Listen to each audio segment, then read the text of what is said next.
জিন্দিগি একদমই অল্প বাপ, জীবন খুবই সামান্য। দেখতে দেখতে রাত কেটে যায়, দেখতে দেখতে দিন ফুরায়া যায়। ছোট্ট সেই শিশুকাল, কিশোর, তরুণ, যুবক হয়ে অল্প সময় পরে মৃত্যুর কোলে ঢলে যায়।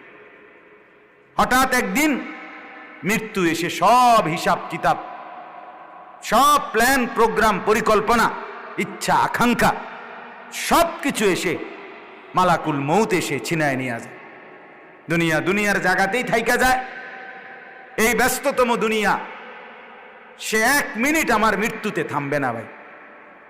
যুবক ভাইদেরকে বলি, জোয়ান, তুমি যেদিন অ্যাক্সিডেন্ট করবা, তুমি যেদিন মরেই যাবা, সেদিন আল্লাহর কসম তোমার কোনো বন্ধু খানাও বন্ধ করবে না, তোমার কোনো আত্মীয় স্বজন খানাও বন্ধ করবে না।